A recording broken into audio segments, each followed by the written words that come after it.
بسم اللہ الرحمن الرحیم۔ السلام علیکم رحمۃ اللہ وبرکاتہ۔ یامی کی چھوٹی سی دنیا میں آپ سب کا سواگت ہے، تو آئیں اور یامی کی چھوٹی سی دنیا میں شامل ہو جائیں۔ رب اشرح لی صدری ویسر لی امری واحلل عقدۃ من لسانی یفقہوا قولی۔ میرے عزیزوں، جب بارش ہو رہی ہو تو ہمیں کیا کرنا چاہیے، آج ہم اس کے بارے میں جانیں گے۔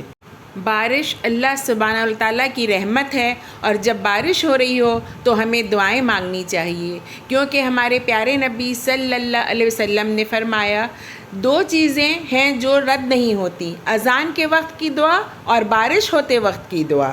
حضرت عائشہ رضی اللہ عنہا فرماتی ہیں کہ جب رسول اللہ صلی اللہ علیہ وسلم بارش دیکھتے ہیں تو یہ دعا پڑھتے ہیں، اللہم صیبا نافعا، اے اللہ اس بارش کو ہمارے لیے نفع بخش بنا دے۔ یہ بخاری کی حدیث ہے۔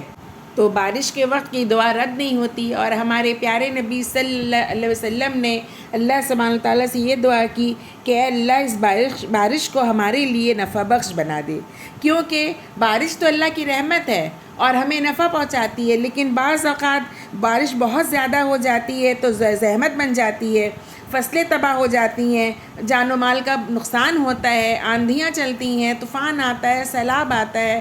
تو اسی لیے ہمارے پیارے نبی صلی اللہ علیہ وسلم نے اللہ سبحانہ تعالیٰ سے دعا کی کہ اے اللہ اس بارش کو ہمارے لیے نفع بخش بنا دے۔ تو ہمیں بھی جب بارش ہو رہی ہو تو یہ دعا اپنے رب سے کرنی چاہیے۔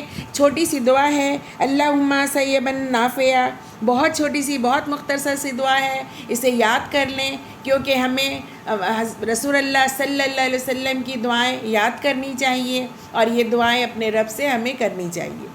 اور ہم یہ دعا اگر یاد نہ بھی ہو تو اسے یاد کریں، اور جب بھی بارش دیکھیں تو اللہ سے یہ دعا کریں کہ اے اللہ ہمارے لیے اس بارش کو نفع بخش بنا دے۔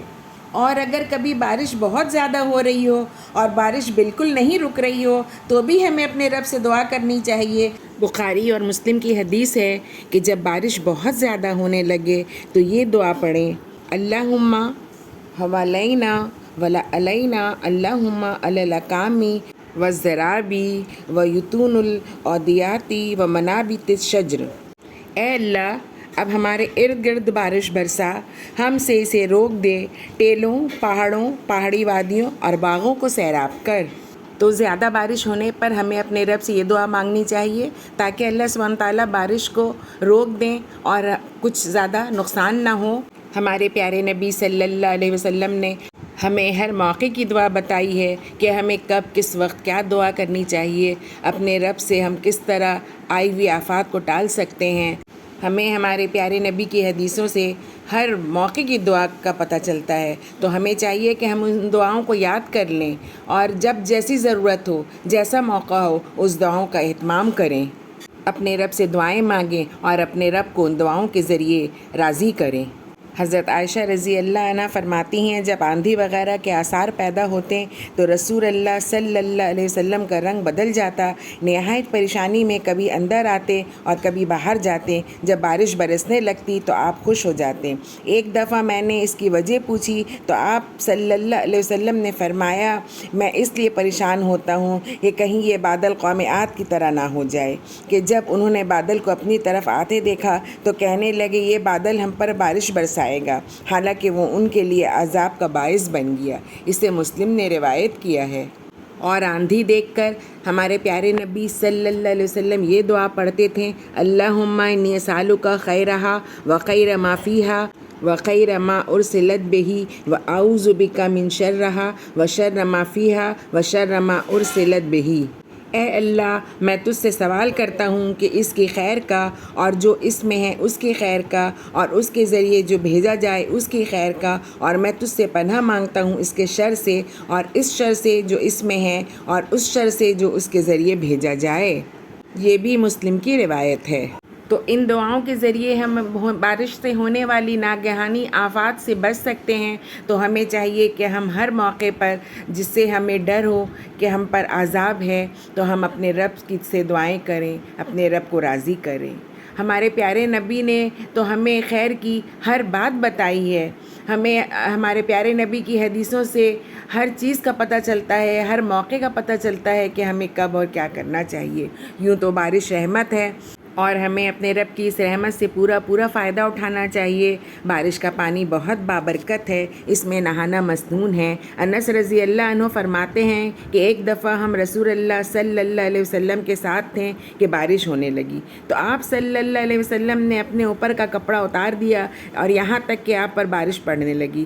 ہم نے پوچھا آپ نے ایسا کیوں کیا ہے؟ تو آپ صلی اللہ علیہ وسلم نے فرمایا اس لیے کہ یہ پانی اللہ کے پاس سے ابھی آ رہا ہے۔ اسے بھی مسلم نے روایت کیا ہے۔ تو اس حدیث کی روشنی میں ہمیں پتہ چلتا ہے کہ بارش کا پانی بہت بابرکت ہے اور اس پانی سے نہانا سنت ہے، تو ہمیں اس پانی سے نہانا چاہیے اور رب کی اس رحمت کا پورا فائدہ اٹھانا چاہیے۔ بارش اللہ کی رحمت ہے، لیکن کبھی کبھی یہ اللہ کے عذاب کی شکل میں بھی ہم پر نازل ہوتی ہے۔ کبھی بارش بالکل نہیں ہوتی اور قحط سالی ہو کر اور بہت زیادہ گرمی پڑ کر یہ عذاب کی شکل میں ہم پر نازل ہوتی ہے، اور کبھی بہت زیادہ بارش ہوتی ہے اور فصلوں کو تباہ کرتی ہے اور زلزلہ اور سیلاب آتا ہے، اس صورت میں بھی یہ ہم پر عذاب کی شکل میں نازل ہوتی ہے۔ اور یہ عذاب کب آتے ہیں؟ جب گناہ بہت زیادہ بڑھ جاتے ہیں اور میرا رب ناراض ہوتا ہے تو یہ عذاب آتے ہیں۔ اور یہ عذاب، یہ آفات اس لیے آتی ہیں کہ انسان اپنی اصلاح کر لے۔ ارشاد باری تعالیٰ ہے وَلَا نُذِيقَنَّهُم مِّنَ الْعَذَابِ الْأَدْنَىٰ دُونَ الْعَذَابِ الْأَكْبَرِ لَعَلَّهُمْ يَرْجِعُونَ۔ یہ سورہ سجدہ کی آیت ہے۔ اس میں میرا رب فرما رہا ہے ہم انہیں قیامت کے بڑے عذاب سے پہلے ہلکے عذاب کا مزہ بھی ضرور چکھائیں گے تاکہ وہ پلٹ آئیں۔ بخاری و مسلم کی حدیث ہے کہ رسول اللہ صلی اللہ علیہ وسلم نے فرمایا ہے جو اللہ کی طرف سے یہ نشانیاں یعنی آفات ظاہر ہوتی ہیں، یہ کسی کے مرنے یا پیدائش کی وجہ سے نہیں آتی، بلکہ اللہ تعالیٰ ان کے ذریعے اپنے بندوں کو ڈراتا ہے۔ لہٰذا جب تم ان میں سے کوئی چیز دیکھو تو فوراً ذکر و اذکار، دعا اور اپنے گناہوں کی معافی مانگنے لگو۔ تو میرے عزیزوں دیکھیے آپ نے ہمارے رحمان و رحیم رب کی رحمت کہ وہ ہمیں ہمارے گناہوں پہ فوراً سزا نہیں دیتا، بلکہ کچھ عذاب، کچھ آفات بھیج کر ہمیں ڈراتا ہے تاکہ ہم واپس پلٹ آئیں، گناہوں کی معافی مانگیں، اپنے رب کو راضی کریں اور ان غلطیوں کو نہ کریں اور صحیح راستے پہ صراط مستقیم پر چلیں۔ زلزلہ وغیرہ کے موقع پر ادا کی جانے والی نماز 2 رکعت ہے اور ہر رکعت میں 3 رکوع کیے جائیں۔ عبداللہ بن حارث رضی اللہ عنہ بیان کرتے ہیں کہ حضرت عبداللہ بن عباس رضی اللہ عنہ نے زلزلہ کے موقع پر بصرہ میں نماز پڑھائی، لمبا قیام کیا، پھر رکوع کیا، پھر سر اٹھایا اور لمبا قیام کیا، پھر رکوع کیا، پھر قیام کیا، پھر رکوع کیا، پھر سجدے کیے، پھر اسی طرح دوسری رکعت پڑھائی، تو ان کی 2 رکعت نماز میں 6 رکوع اور 4 سجدے ہوئے۔ پھر عبداللہ بن عباس رضی اللہ عنہ نے فرمایا نماز آفات ادا کرنے کا یہ طریقہ ہے۔ امام عبدالرزاق فرماتے ہیں کہ دونوں رکعت میں 6 رکوع پر اتفاق ہے، یعنی ہر رکعت میں 3 رکوع ہیں، باقی طریقہ وہی ہے جو نماز کسوف کا ہے۔ آفات کے ظاہر ہونے پر صرف سجدہ کرنا بھی جائز ہے۔ نماز کسوف اس وقت ادا کی جاتی ہے جب سورج یا چاند کو گرہن لگے۔ کسوف کے لیے کسوف کا لفظ بھی استعمال ہوتا ہے۔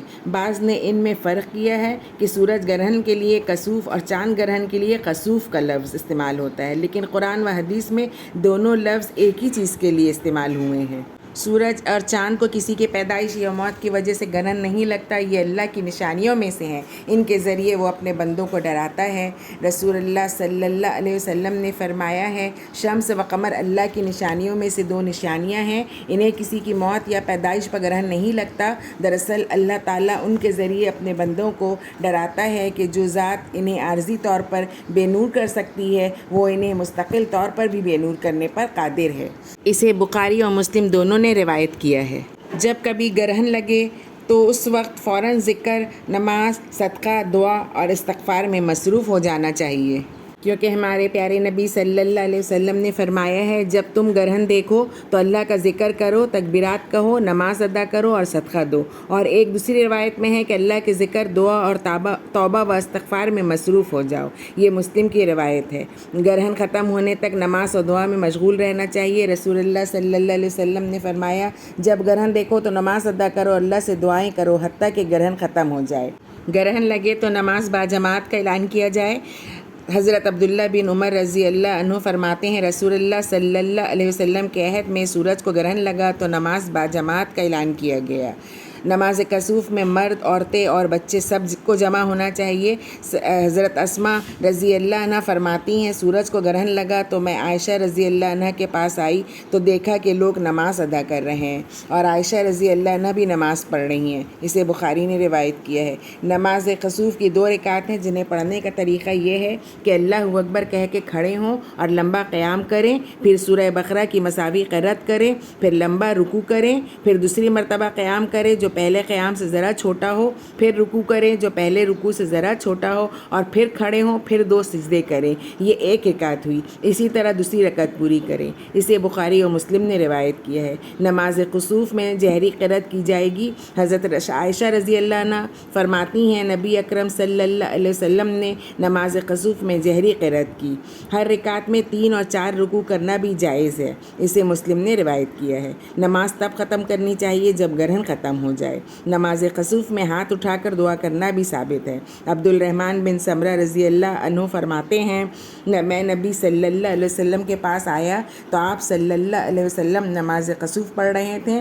آپ ہاتھ اٹھائے اللہ تعالیٰ کی تسبیح و تحمید بیان کر رہے تھے، لا الہ الا اللہ کہہ رہے تھے، اللہ تعالیٰ کی بڑائی بیان کر رہے تھے اور دعا کر رہے تھے۔ اسے مسلم نے روایت کیا ہے۔ رسول اللہ صلی اللہ علیہ وسلم نماز کسوف کے بعد خطبہ ارشاد فرماتے ہیں اس میں تقوی کی نصیحت، اللہ کے عذاب کا خوف، گناہوں کا ڈر، ذکر اور صدقہ و خیرات کی ترغیب دیتے تھے۔ اسے بخاری اور مسلم نے روایت کیا ہے۔ تو آج ہمیں بارش ہونے یا نہ ہونے پہ کون کون سی دعائیں کرنی چاہیے، ہمیں کیا کیا عمل کرنے چاہیے، یہ پتہ چلا۔ تو میرے رب سے یہی دعا ہے کہ اللہ سبحانہ تعالیٰ ہمیں کتاب و سنت پر چلنے کی توفیق عطا فرمائے، ہر اس عمل سے دور رکھے جس میں رب کی ناراضگی ہو، اور ہر اس عمل کو کرنے کی توفیق عطا فرمائے جس میں میرا رب راضی ہو۔ تو یا اللہ سبحانہ تعالیٰ ہمیں صحیح کہنے، صحیح سننے اور صحیح سمجھنے کی توفیق عطا فرمائیے اور اس پہ عمل کرنے کی، آمین یا رب العالمین۔ آپ سب کو میرا یہ ویڈیو پسند آیا ہو تو لائک کریں، شیئر کریں، سبسکرائب کریں، اور ہاں بیل آئیکن میں کلک کرنا نہ بھولیں، اور کمنٹ کے ذریعے مجھے اپنے قیمتی مشوروں سے نوازیں۔ خوش رہیں، اپنا خیال رکھیں۔ اگلی ویڈیو میں پھر ملاقات ہوگی، تب تک کے لیے اللہ حافظ۔